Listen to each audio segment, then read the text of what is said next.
here, filling in for the unfillable in for Pam Stack, but unfortunately she can't be with us right now.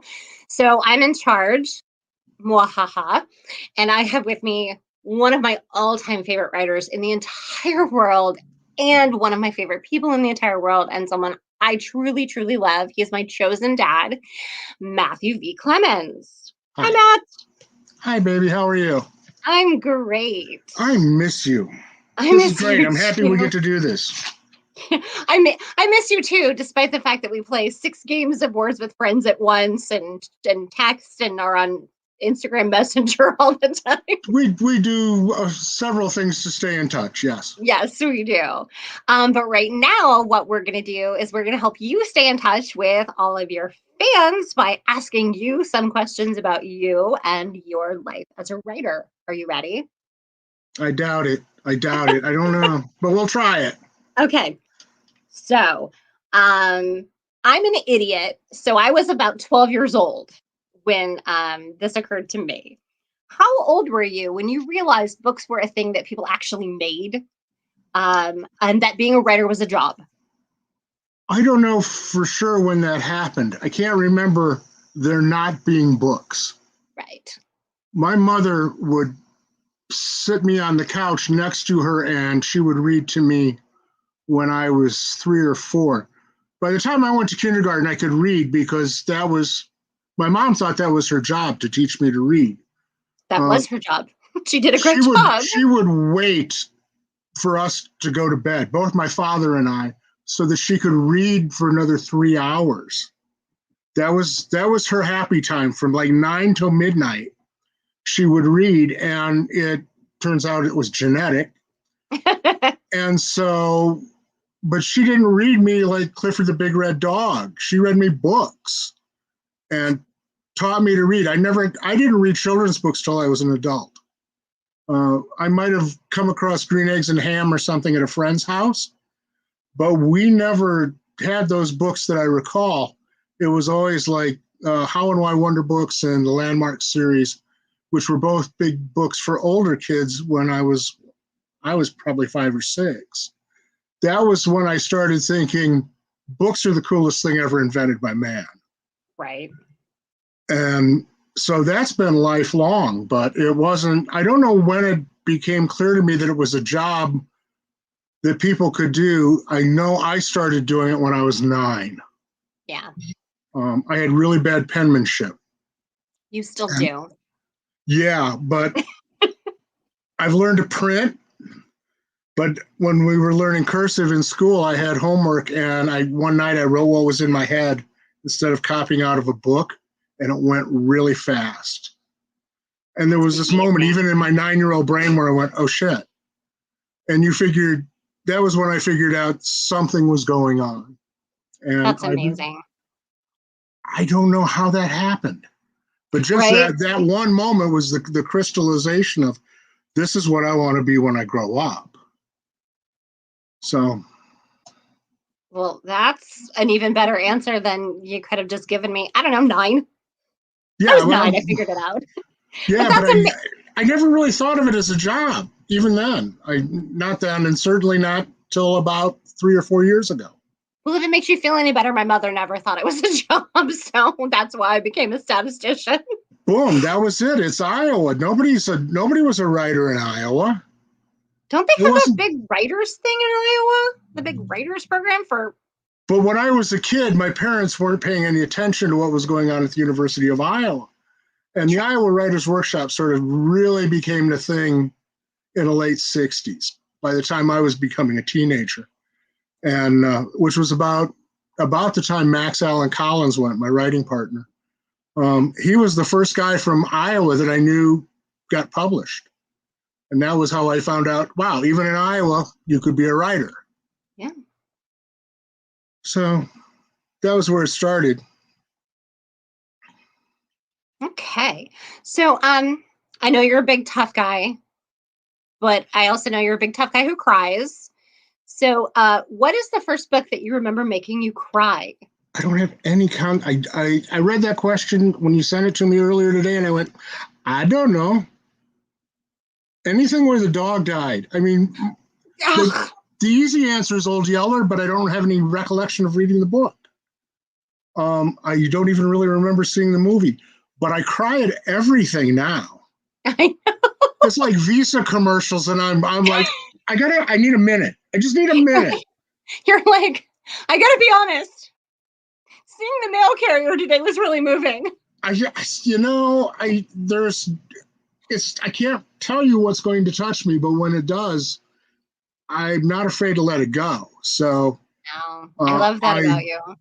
I cry at everything. But that's amazing. Isn't that the best thing about being a writer is that, or the best thing you can be as a writer is someone who feels really deeply? I have a lot of friends that get really annoyed by the fact that everything for me is like a major life event. Yes. Oh, it annoys my wife. It annoys my wife because she's like, I will scream and she's like, "What's wrong?" And I got 2 Kleenexes out of the box at the same time. Oh my gosh. What? If I never understood why you chose me, I now get it. I call it a life lived in extremes. Yeah. The things that touch me, I cannot tell you, but there's no middle ground on any of it. It's the Kristen Bell sloth scale. Yeah. You're okay between like 3 and 7, but anything lower than 3 or higher than 7, you're crying. Yeah, pretty much. And it's actually more like 4 and 6.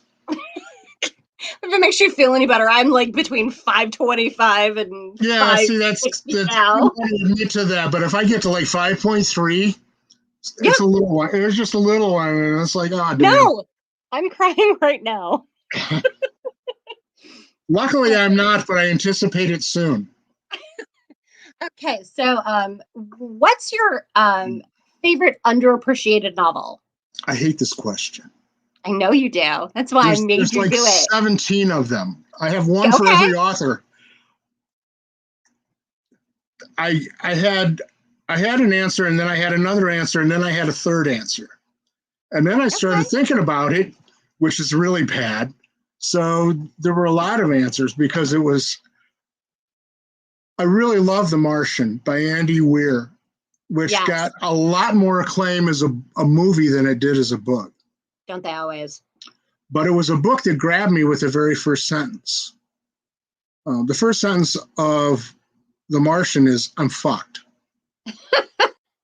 And if you don't read the second sentence of that book, I don't know what you're going to do. I mean, I had to. And it just kept going from there. The proper answer is Mother Night. I love Kurt Vonnegut, as do a lot of writers I know, but most of them will say their favorite book is Slaughterhouse.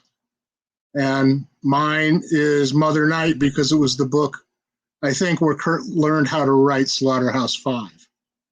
I think that was his. Max and I talk about this with what we do. We've written several different series, and I've always thought the first book was us learning how to write those books. And that the books have gotten progressively better in each series after that, as we have figured out what we didn't know going in. You always think you know, but you don't. But isn't that just the same thing for a series that Julie Heisey says about a book, where you're just telling yourself the story when you write a first draft? Yeah, so you are, but I'm all. It's not just telling myself the story. It's telling myself how to tell the story better.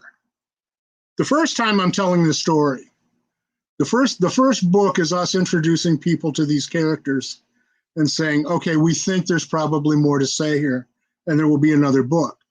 The second book is inevitably better because I've learned how to tell the story better. The first draft is still the first draft, and Heisey's right. It's me telling myself the story, but it is me having a better idea of how to frame that story going in, and that's what happens with each successive book in a series.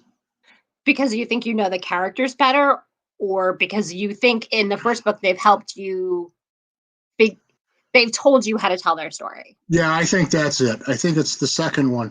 The characters have learned how to communicate with me in a way that have allowed me to make it an easier effort for me. Yeah. Their stories are still their stories, and their lives are still a mess. But it is still, they have made it, the lines of communication are easier to understand. They trust you more. But it's also a case of I've learned the technical part of how to do it with more ease. It's still hard. It's always hard. You know that. Yes. It's never easy. It's never been easy. It will never be easy. It's not one of those things where the more you do it, the easier it gets. It's actually the opposite of that. Yeah. All right. So even though you hated that question, do you hate any more of the questions I sent you? Because we can just. No, that was the one where I went, wow, I have too many answers. Okay. So here's a question that I think is really important. And it's something that you and I have talked about at length, but I love your thoughts on it. So I wanted you to share it with everybody else. What does success as a writer look like for you? Like, what is literary success? Because everybody has a different view on it, but I know your view is very specific. And for me, it's right now, it's writing the last chapter of this book. That will be literary success. I just want to get through this one alive.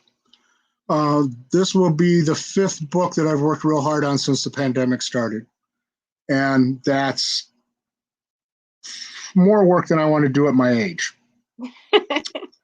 But we lucked into a situation where we found a publisher who really likes us, so we're trying to make them happy. And so I'm finishing the 3rd John Sand novel in the next 2 days. My deadline's actually Friday. So that's literary success now. Otherwise, I just want to be able to tell stories and not have people bother me. And it would be nice if I could eat. I kind of like that. But I don't want to be rich and famous. I'm 65. I don't need that. I just need to be able to do what I want to do and have the freedom to do it. Yeah. And that includes teaching. Yeah. Well, darn. Because now I can go either way with one of these questions. So I'm actually going to go in the order that I sent you. So freedom to do whatever you want. No rules, no money concerns, no locational concerns. You have everything that you could possibly need to do this. What is your dream writing project? I've thought about this because I'm not sure, because everything I'm doing now is time travel.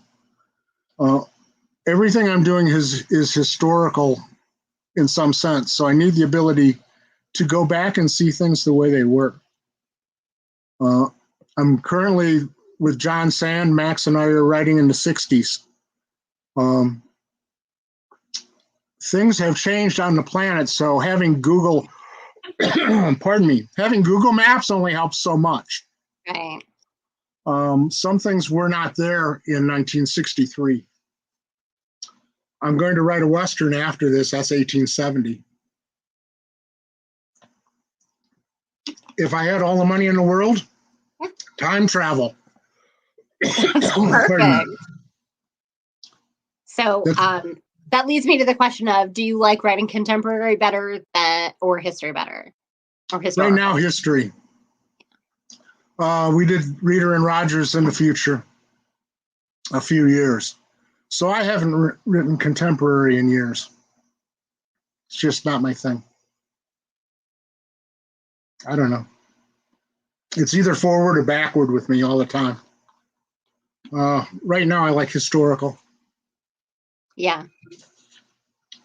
It's fun because being able to look back on a period, especially a period that you lived in, and looking back on it with different eyes than the ones you had when you were going through it. Yeah, like, I was a child during most of what's going on in these books now. Yeah.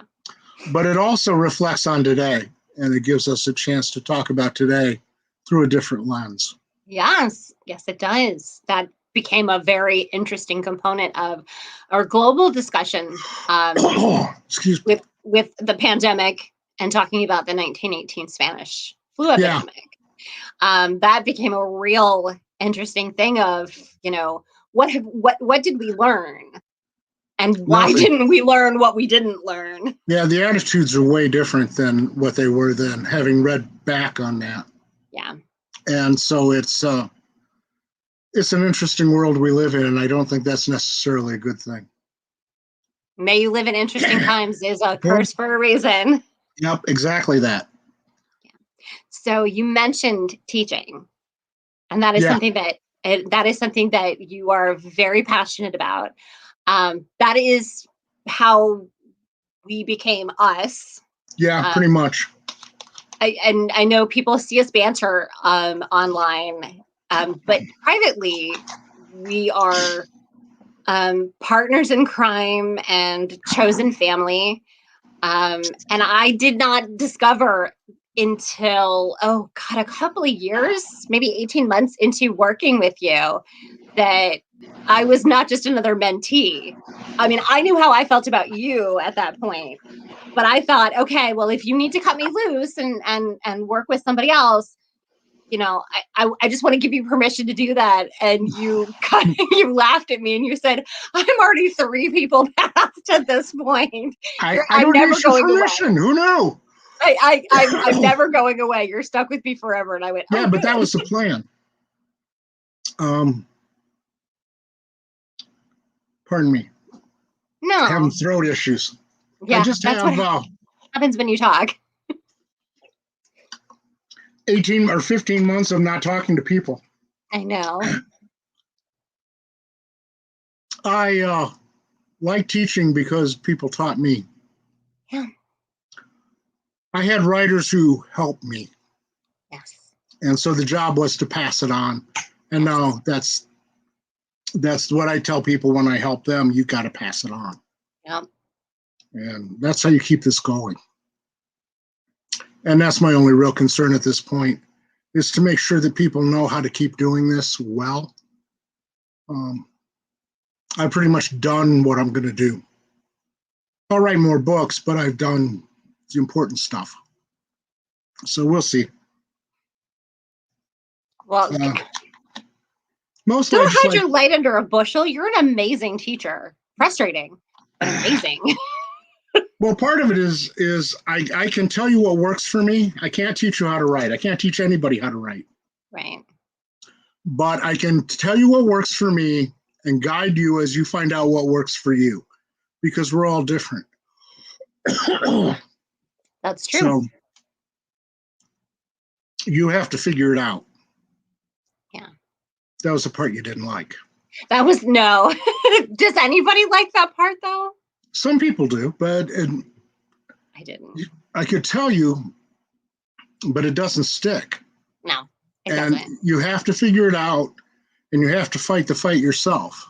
Yeah. And that's how you learn how to do it. Yes. I don't know how I knew that, but I knew when I went to my first conference, just because I could read a book didn't mean I could write it. Oh God, no.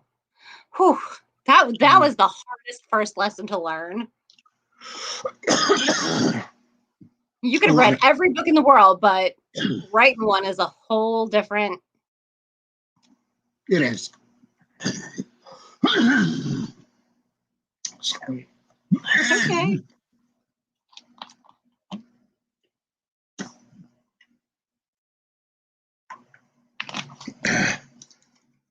Evidently, I have not spoken for a half hour in like 15 months. We're not even into a half an hour yet, honey. It's been 20 minutes. Really? Yeah. Feels like 4 days because I don't talk. Yeah, I yell at my dogs. I'm Tom Hanks on a desert island going. He at least talked to the volleyball. Yeah, I haven't been doing that. You should. The error in my voice is coming home now to roost, so I see that. So, but it is one of those things that after having people who taught me and helped me, I felt the need to help you and other people, and that's why I go to Midwest Writers Workshop every year and try to help those people. But that first lesson about just because you can read doesn't mean you can write is a really hard lesson for people to learn, and a lot of them never get it. Yeah. Plus, you learned what I learned. Don't quit.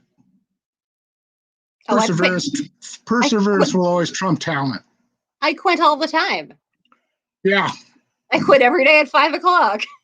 I wish I could. So how do you choose? You know, you reached out to me. We met through Jessie Lowry. God love her. I have so many wonderful things in my life. You reached out to me. Thanks to her. But how did you reach out to me? You just didn't know you were doing it. But how? You talked about writing. I did. You were not a writer, you said. I must not. But a lot of what we talked about, you talked about writing. And I knew you had the same problem that I have. You have this compulsion that you have to do this thing. Yeah. You just didn't know how to start. I didn't. No. Okay, well, that was where I came in. I taught you how to start. That was my only job, really. The rest of it you did. You talk about me teaching you how to do this, but honest to God, Aimee, I love you, but the truth is 99% of what you learned how to do, you learned yourself without me. I was basically, I had pom-poms and stood on a sideline and said, you go, girl. And you did. And you got a job. And you got books out. And they're good. And we need to talk about those. Yeah. We I think you're underselling yourself. I think one of the most important things, and that's why I like to call you my mentor and not necessarily, just an instructor. Plus dad sounds weird to people. It does. People are like, how does your father, only 15 years older than you and live on the other side of the country? That's just not right. But we've come up with chosen. I think that works. And I think in this world and day and age, people get that. But I think what you did more than anything was you gave me permission. Yeah, you always had permission. You didn't need me to give it to you. But I needed permission to trust myself. Because I didn't trust myself. I learned to do that because you made it safe. You made it okay. And all you had to do was not suck. And you did. You didn't suck at all. But that's the part that people don't get. All you have to do is not suck. Take the time. Learn to do it right. Work hard. Dig deep. Yeah. I mean, that's what it is. That's the job. I talked to John Gilstrap once about the word storyteller. Yeah. Because that's how we get labeled a lot. And the very first thing as a storyteller that you do when you're teaching a class is say to the entire room, show, don't tell. And yet we're mislabeled because people say we're storytellers. That's not my job. No. My job is to have the characters show you their story, and then I'm hoping to stay the hell out of the way. The perfect goal for me, you asked me what my perfect project would be. I want to write a book where I'm utterly invisible. I want you to only see the characters and only see their story. And it's hard to do because your ego gets in the way and you want to write cute. Or you want to show somebody how smart you are and use big words or great sentences. Yeah. And all I want to do is be invisible and let these characters have center stage. That's my perfect job. Right. That's a pretty good answer. Yeah, but it's a really hard thing to do. I've never done it yet. I'll keep trying though. That's the one thing that's gotten me through 30 years. Tomorrow's the day. Maybe tomorrow. No, but we're really close. It was the 10th of April, 1992, that I quit my day job. We're getting close. Yeah, Saturday. The thing that got me through all of that was that while people who were better writers than me and more talented went back to selling shoes or working at Walmart or whatever they do, I never quit. I mean, that's the gift of my career. I'm too stubborn to quit. You can't make me go home. That's how I got through all of this. You can't make me go home. I won't stop doing this. So, and that's the thing. That's my best advice. And that's what you learn. Don't quit. But yeah, you can publish books. You can not publish books. Somebody can never ever buy your books, but they can't make you stop writing. That's it. The only person that can make you quit, whether it's writing or playing baseball or whatever you're doing for a living, the only person that can make you quit is you. Yep. Everybody else is they're just hot air giving you shit, and you can walk away from it. Yep. I've turned it all off. I don't read the reviews anymore. Not the good ones, not the bad ones, not the in-between ones. Max will occasionally tell me about one, but I haven't read a review for about 10 years now. Unless somebody has something to say that is constructive to what I'm doing and can help me, I don't really want to know. And the good ones, if you're going to believe the good ones, you have to believe the bad ones. Right. So, as a guy who has been labeled DNC propaganda for his political thrillers, I love that one. That was one of my favorites, actually. Max pointed that out to me. I actually did go read that one. That one was great. Unhinged, but great. Yeah, but well, in the new book, can I show a book? Yes, please. These came in the mail today. I finally got my author's copy of the second John Sand book. In a review of that particular book, the end is very specifically an homage to The Most Dangerous Game. And somebody in their review asked, wow, I wonder if they know they're doing The Most Dangerous Game. And if you look at the third section of the novel, it is labeled A Most Dangerous Game. So yeah, we sort of were. We were aware of what we were doing. We put a whole page in the book with the words on it. And yet, he didn't see it. So I don't know. Reviews are reviews. People are going to say what they're going to say. I just know that people seem to like our books, and that's enough to keep me going. Plus, every now and then I get a meal. Well, we haven't starved to death yet in 30 years either. That's kind of a plus. Yeah, neither have I, but to be fair, my husband does more of the heavy lifting. Oh, I married so well, but just the same. Yeah, I would be in a soup line otherwise, but still, the fact that she likes me enough to let me stay and she feeds me, that's pretty cool. Even though you're just like on outer limits of the emotional spectrum. Yeah, all the time. For everything, for every single thing that happens, I have a non-appropriate response. The cat's hungry, and I'm screaming and running around in circles like, oh my God, he's going to die. Or I could feed him. That was an option too, and so I don't know why she puts up with me. I spend a lot of time in a room by myself. I think that helps. I mean, it gives her a certain amount of quiet time where she doesn't have me screaming at stuff. She's just like magazine flipping through. Oh, Matt's screaming about something. He must be done for the day. Yeah, that's always a sign. It's either that or I'm running out of my office going, what's that thing in the wall where you put your coat? Because I can't remember the word. And she'll say the closet. Thanks, got to go back to writing my chapter. Yeah. And that happens with more and more frequency as I age.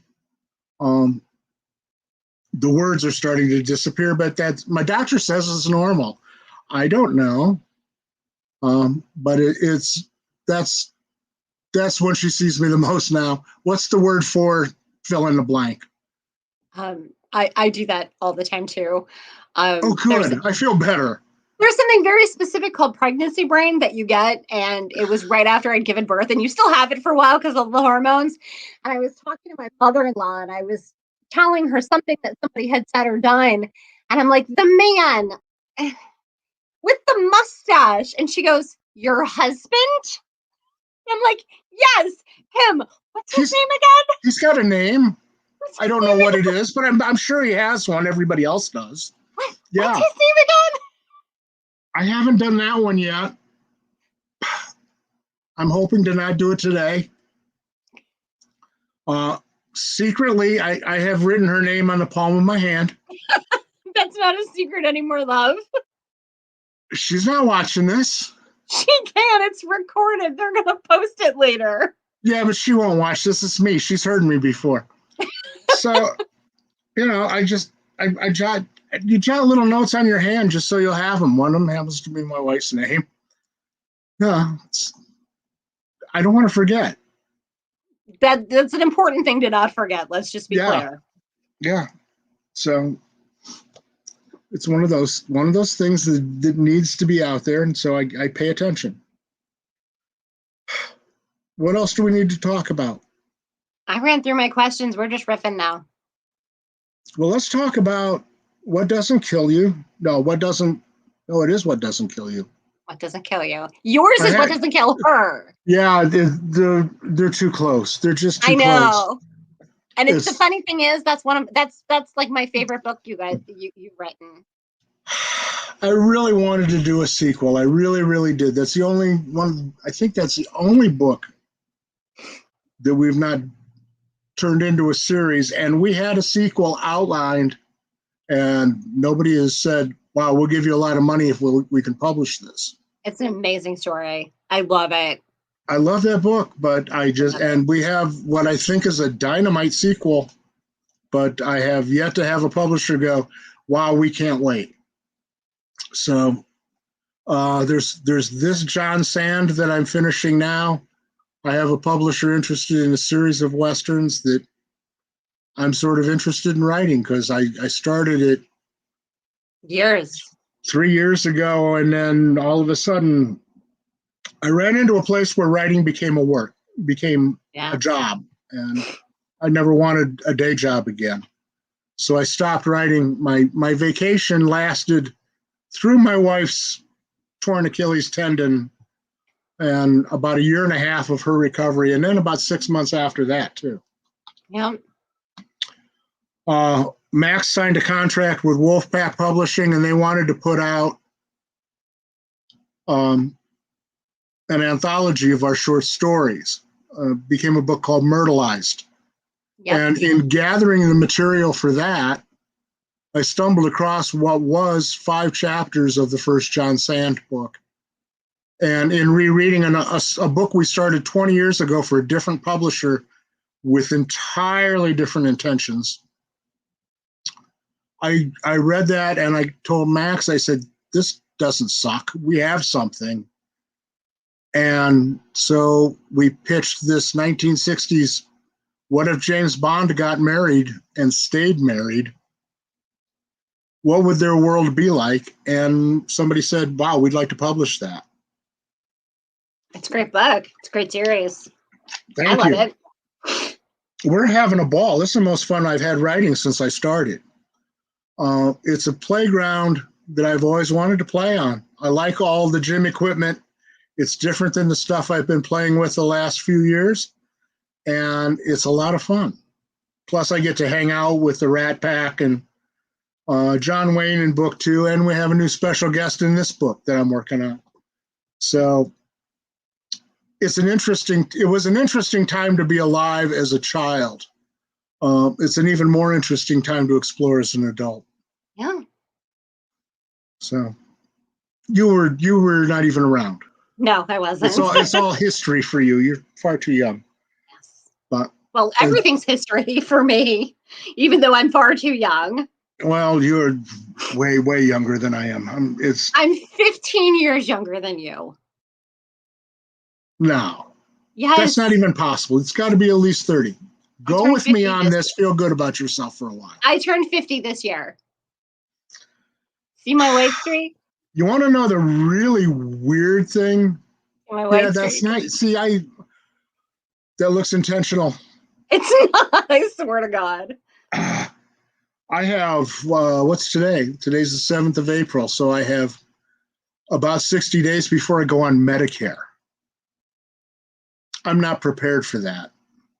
I got AARP cards. Well, I've had that for 15 years. Thank you very much. Oh my God. And it Close, it's shows only up, it 15. shows up on your 49th birthday. I mean, not even like the day after. No, it's like countdown TikTok. On my 49th birthday, that was the only mail I received. And I'm like, really? Is this the beginning of death? Is this what this is like? I've gotten over that part, but Medicare has kind of thrown me for a loop. It's like I never expected to be here. I also didn't expect to be working harder now than I ever did when I was younger. Yeah, but making stories is harder than making stools. Yeah, but this is also more fun, and I'm just in a place where working has suddenly become a really fun thing to do again. Plus, you get to meet amazing people. I'm talking about me. I met you a while back. I know. I'm just saying. I'm not getting to meet anybody now. Now this is okay. First, I'm an only child, so my getting sent to my room for discipline was like a reward. Oh, that's where my invisible friends live. Go ahead, send me to my room. I love that. So ever since then, this has been exactly what I wanted to do. I spend all day in a room by myself with my invisible friends. And so the pandemic has sort of become what I've trained for my whole life. Right. This is perfect. I'm not expected to go out in the world. I'm not expected to interact with people. If I do, it's in a situation like this where it's a finite amount of time and it's like, oh, good, look, I got to go home now. And then everything else is I sit in my room and I play with my invisible friends, and I really like the people I'm playing with now. Yeah. So, and you are too, I hope, because you're in a really good place with what you're working on. Yeah, I am. Thanks to you. That's a special voice. That's not like anything you've done before. No. So don't lose that part. That's the important part. Trying not to. It was a hard time getting here because, like you, I had that moment where I was like, I don't think I want to do this. This didn't go the way I wanted it to go. You weren't supposed to get kicked in the gut. I wasn't supposed to get kicked in the gut. And in the process of getting kicked in the gut, for those of you who aren't aware of what's going on, I thank you, John. He says we're both awesome. John's a lunatic. You can't believe everything he says. You're awesome. He told me I'm beautiful and awesome. Shush. He's right. I lost my publishing contract because the publisher decided to fold their imprint, their mystery imprint. So I was 2 books in. Not only was I 2 books in, my dog died. My actual dog died. Don't say my dog died. This was like your soulmate died. She was my soulmate. She died. I wrote the entire second book with her lying on the bed next to me. I put a dog in the book because of her. The dog doesn't get hurt in the third book, in the second book, or the third book, or any book. No dogs get hurt. The dog never gets hurt in any books. None of the dogs die in any of the books. And it was hard. And I just didn't want to do it anymore. It wasn't fun. It wasn't fulfilling. It was just this millstone around my neck. It was work. And it was work. And it was hard, and it was painful work. And not in the way that I worked hard when I had a day job before. But all of a sudden I started hearing this voice in my head. And it was this little girl. And she's like, I have a story I need to tell you. And I'm like, nope, shut up. Don't want to listen to you. Go away. And I would lay down to go to sleep at night. And she would whisper in my ear, it's a really good story. You're going to want to hear it. And finally, I gave in. And she started to tell me the story. And it's a really good story. And I did want to hear it. Yeah. Yeah, I think this has got a chance to be something really special, having read, 47 words? 1,700. Okay, just checking. I knew it was some, but it has evolved to the point where it doesn't sound like anything else you've done. No. Which is really cool, because that's hard to do. All 3 things that I've done. All 4 or 5 things that I've done. Okay, what? Still, still, it's your body of work. And it's a body of work that was published by professional people who paid you money. They did. So and then they decided that they didn't want to do it anymore. They're like, yeah, well, it wasn't your fault that they crashed and burned. They took a lot of good people with them too. They did. Luckily, many of us have emerged like phoenixes from the ashes. All the people I know are working again, that worked at that particular place. But I didn't know everybody that worked there either, so I don't know. No. But my friends will all come out better off. Yeah. I guess we'll see. Well, you'll be better I guess we'll off. see. Somebody wants that. You just need to finish it. It's what? It's Wednesday at 4:40, so say by the end of the month. Oh, sure. I don't have anything else going on. Absolutely. That's a great idea. Yeah. Okay, I'll maybe not the what? end of this month, maybe the end of some month. Yeah. That's doable. All right. So we want to let Roman go because he's been a sweetheart. And even though we were only supposed to be on for 30 minutes, he was like, just keep going for as long as you want. Really? Because, Roman, we haven't seen each other for a while and we may never go home. Even though we're already both home. That's a good point. But I do have a book to write. True. And I have a chapter to write. And I write in the evening, but I wanna shut this down because I know I'll be talking to you again in like 15 minutes. I'll be texting you. There will be that. What is your best piece of writing advice? Don't quit. Besides that one. That's the best piece of advice I've ever gotten, and it's the best one I've ever given. It's you're gonna want to quit. Don't. I don't know what what other advice there is to give. The thing that I've been talking to Max about lately, one of the things that changed how I do things, especially writing historicals now that we're dealing with a lot of factual stuff. I'm going to give another shout out to Julie Heisey, who said when she's doing research and stuff, no matter what, story wins. Yeah. I had never consolidated it like that. So when she said that to me, and it was like a bell went off, and it's like, okay, I get that. No matter what it is, story wins. And so I have found the things I can bend and not bend in history to my whim. And it turns out a surprising number of things are bendable. Yeah. You just have to be willing to put in the work to do it right. So yeah. Work hard and don't quit. That's always my advice. Don't quit. I want to give another shout out. Gary, hi. I'm in Virginia. Matt is in Iowa. Thank you for joining us from Maine. Wow. Yeah. Okay, so my best piece of advice. I love this piece of advice. It's very funny. I like to end on a funny note. Years and years and years ago, the very first panel I moderated was with a lovely woman who unfortunately has passed. Her writing name was Robin Hathaway. And I asked this question on this panel, and it's, what's the best piece of advice you have?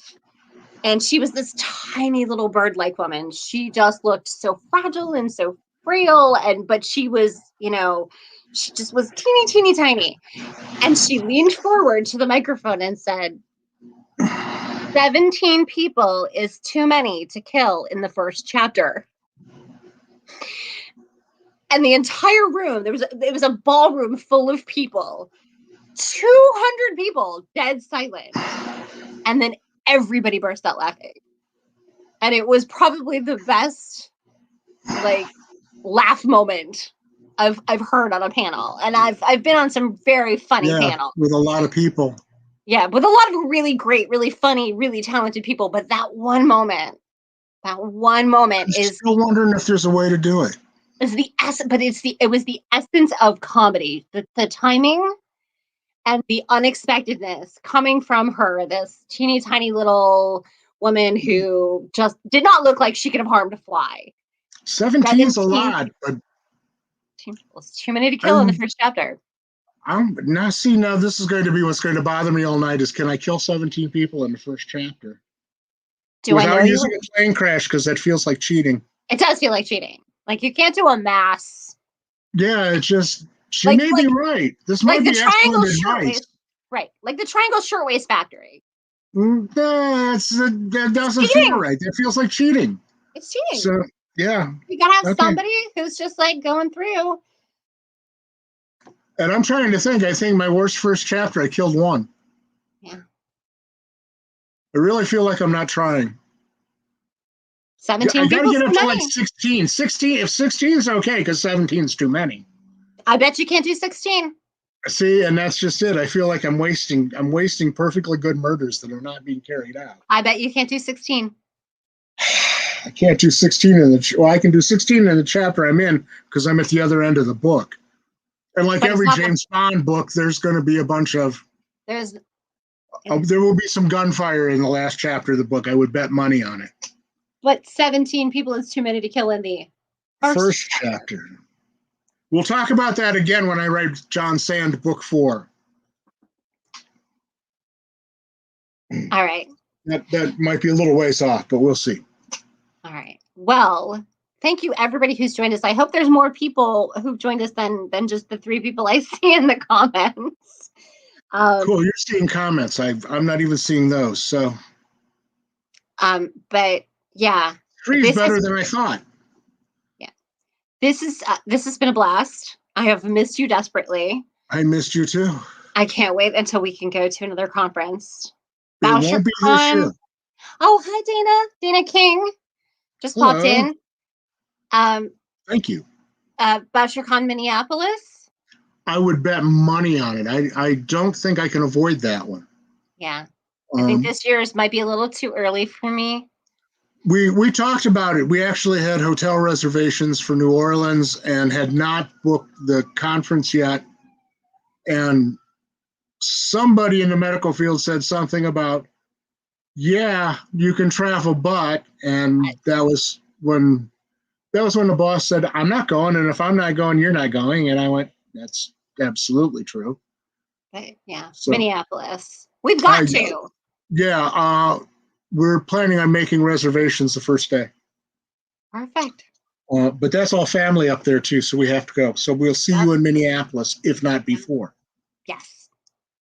All right. Can I come see you and research Washington in 1964?